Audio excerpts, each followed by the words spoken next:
Então, vamos lá. O Mauro foi bem completo no que ele falou. Eu vou muito na linha dele, eu concordo muito com ele. E eu vou começar a falar numa parte técnica, numa parte de posicionamento.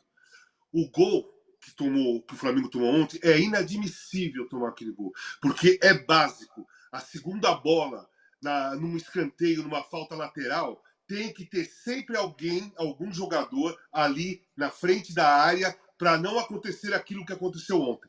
Bola parada sempre tem, pelo menos todos os times que eu joguei, todos os treinadores que eu trabalhei, sempre tinha aquele cara que o treinador, no vestiário, depois da preleção no hotel, no vestiário, antes de entrar, o cara vai dizer: ó, fulano, não esquece a segunda bola na bola parada, hein? Fica na entrada da área, o adversário não pode chutar sozinho na frente do gol. Isso é uma coisa que você aprende, é a mesma coisa, Mauro e Tirone, da bola atravessada na frente da área, sabe? Aquilo ali você aprende no dente de leite. Com 11 anos eu cheguei no Corinthians e o Cabeção, né, o saudoso senhor Luiz Cabeção, ex-goleiro do Corinthians e tudo mais, de Copa do Mundo, falava assim: não atravessa a bola na frente da área porque é perigoso o atacante cortar no meio do caminho e ir lá fazer o gol. É a mesma coisa que o cara na segunda bola, na bola parada ou no escanteio ou numa falta lateral. Então foi uma falha infantil de posicionamento. Aí eu vou na pergunta que o Mauro fez. O Tite não treina isso? Foi erro do jogador?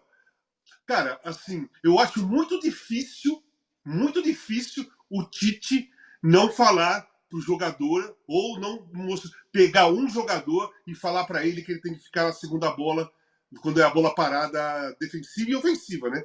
A ofensiva é a mesma coisa, você pode fazer o gol. Né? A defensiva você vai evitar o gol, naquela mesma posiçãozinha ali que o cara pegou a bola. O cara pegou um chutaço. O cara pegou um chutaço. Mas, se tivesse alguém na frente dele, ou indo na direção dele, ele não teria toda a tranquilidade para posicionar o corpo e bater daquele jeito. Então foi uma falha de posicionamento que eu acho muito difícil o Tite não ter falado para os jogadores que um tinha que ficar lá. Então eu vou transferir, teoricamente, porque eu não ouvi ninguém falar, para falta de posicionamento, desorganização tática dentro do campo e falta de liderança dentro do campo. Vamos para o time? Eu também acho que o grupo do Flamengo é qualificado. Talvez, eu comecei a pensar isso, talvez não seja tão qualificado assim como a gente pensa, ou como a gente acha todos os anos, né? Que o Flamengo contrata alguém, ou faz o time. É o melhor elenco da América do Sul, é isso. Eu penso isso, já falei diversas vezes. Para mim, continua sendo o time tecnicamente melhor. Né? Porque eu fiquei pensando hoje o seguinte: esse pacote foi vendido fechado para a gente. Né? O pacote que eu digo é Landim e Brás. Lá atrás, quando eles começaram o projeto, quando chegou aquele time de 19, com o Jorge Jesus, que encantou mesmo, venderam um pacote para o público e para a torcida do grande time, né? O melhor time, aquele time que pode competir com o Real Madrid, pode esperar que sua hora vai chegar. Né? Foi vendido isso. Né? E o recorte do time mostrou momentaneamente que tinha razão. Aquele futebol de 19 foi espetacular. Então, aquilo ali encantou todo mundo e a gente ficou sempre na expectativa que vai acontecer de novo, vai acontecer de novo, vai acontecer de novo. Não acontece, mas a gente sempre acredita que pode acontecer. Porque os jogadores são comprados com um preço altíssimo. E hoje em dia, principalmente nas redes sociais, aquelas pessoas que se colocam como comentarista esportivo, jornalista esportivo, né? Que apareceram do nada, eles avaliam a qualidade do jogador pelo preço que ele foi comprado.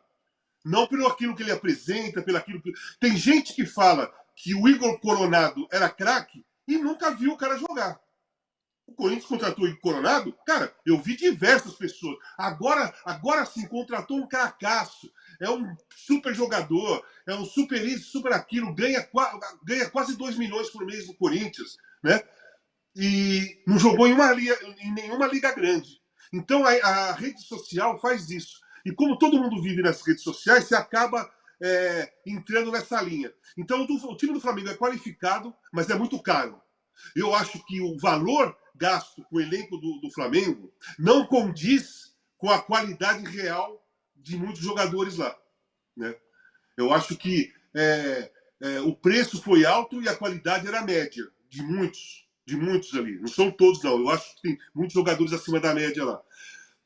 Em relação às responsabilidades, cada um tem sua parte. Mas eu vou a mesma linha do Mauro. Para mim, os maiores responsáveis Rodolfo Landim e Marcos Braz, que, na minha opinião, eles formaram a personalidade do grupo do Flamengo. Eles colocaram o Flamengo com uma arrogância e com uma prepotência. A prepotência e a arrogância que a gente viu, ou que a gente vê ainda nos jogadores do Flamengo, ela foi colocada pela direção. Eles são assim. Eles são assim. E transferiram isso para o campo com a ajuda da qualidade que nós vimos em 2019. Então, aquela conversa, muita gente acha que aquela musiquinha do Brás foi só. As consequências só foram ali naquele período. Não, cara. Aquilo não foi só ali, não. O Flamengo entrou numa ladeira abaixo logo depois daquela musiquinha do Brás, que no ano após não ganhou nada o ano todo, disputou todos os títulos que tinha, não ganhou nada, foi eliminado na semifinal do Campeonato Mundial, não jogou a final do Campeonato Mundial, foi eliminado depois daquela colocação, vamos dizer assim, de prepotência, de arrogância, de soberba da direção do Flamengo. Eu acho a direção do Flamengo incompetente. Eu acho que Marcos Braz, Landim e muitos outros que estão lá não entendem absolutamente nada de futebol. Outra coisa, vou na linha que o Mauro falou também. Aparecem para reclamar de arbitragem no jogo de sábado. O Tite nem deu entrevista, foi o Marcos Braz e o outro diretor que falaram da arbitragem e tudo mais. E ontem, que perdeu por 1-0 para o Palestino, que, diga-se de passagem, vem lá do começo da pré-Libertadores, não é um time que já estava no sorteio. O Palestino veio passando por fases desde o início da pré-Libertadores. O Flamengo é cabeça de chave. O Palestino veio desde o início da pré-Libertadores de um campeonato chileno, né? Então, para você ver o tamanho da derrota que o Flamengo teve ontem. Então, o Tite, para mim, está perdido, tá? Ele está perdido. Ele não consegue organizar o time, ele mexe mal no time, ele fica no banco olhando o time completamente desorganizado e não consegue fazer nada para reorganizar a equipe. O Flamengo, quando começa a perder, principalmente no segundo tempo ontem, nos últimos 10, 15 minutos, o Flamengo está perdendo, os jogadores ficam desesperados e cada um quer tentar resolver sozinho. O De La Cruz, que eu acho um grande jogador, pega a bola e sai correndo sozinho para tentar armar uma jogada. Luiz Araújo faz a mesma coisa, Cebolinha faz a mesma coisa. Todos os jogadores, os laterais fazem a mesma coisa, pegam a bola e saem correndo com a bola na direção de algum lugar para tentar fazer alguma coisa, sem organização, sem preparação, sem entrosamento, sem nada que faça você olhar e falar assim, pô, vai acontecer alguma coisa porque isso aí foi treinado. Você olha, se você vê que não tem treinamento naquela jogada. Você vê que não tem entrosamento. Você vê que é desespero. E um time com a qualidade que tem o Flamengo, tudo bem, pode ser que não tenha toda a qualidade que a gente acha, mas é um time qualificado. Não pode, de forma nenhuma, no desespero, ficar totalmente desorganizado, ficar time de pelada. Time de pelada. Né? E o treinador lá de fora, sem conseguir chamar o time e reorganizar, sem conseguir fazer uma alteração para organizar o time. Não consegue. Não consegue. Outra coisa, Gabriel, ele entra no jogo e não muda nada. A condição não muda nada. O jogo não muda nada.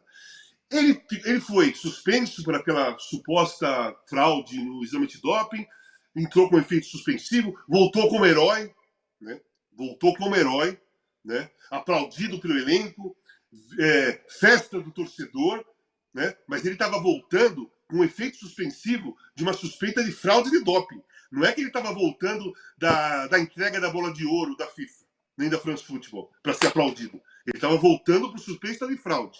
Então, o Gabriel, que era o motivo maior da dificuldade dos treinadores controlarem o grupo, ele tinha baixado a bola, porque ele ficou numa situação ruim, já estava ruim antes, não era mais titular e tal, mas voltou com esse efeito suspensivo e o comportamento do torcedor flamenguista e do grupo recolocaram ele naquele patamar de intocável, que pode errar, não precisa fazer nada certo, é intocável. Como o Marcos Braz tratou o Gabriel sempre, em todos os aspectos, com todos os treinadores.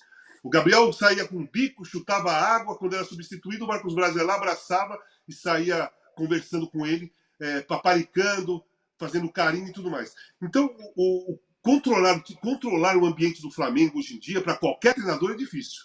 É muito difícil. O problema está do lado de fora. A minha visão, você falou, quem é o responsável? Tite, jogadores ou diretoria? Foi essa a pergunta? Não é essa a pergunta do programa? Para mim, a grande responsabilidade é da diretoria. Para mim, a grande responsabilidade é de Rodolfo Landim e Marcos Braz. Aí você passa para as responsabilidades menores. Né? O Tite está perdido, não sabe nem qual é o time titular, nem substituir, nem escalar. Ele está perdido. Jogadores também não têm liderança nenhuma em campo, não conseguem se reorganizar sozinho. Jogadores que ganham muito, foram comprados por um valor altíssimo, jogadores de seleção brasileira e de outros países, eles não conseguem se reorganizar dentro de uma partida sem que o treinador precise fazer alguma coisa. O treinador não consegue, nem eles. Então, o meu caminho é por aí. A responsabilidade maior, na minha opinião, é da diretoria, sim. Rodolfo Landim e Marcos Braz, para mim, são péssimos dirigentes de futebol.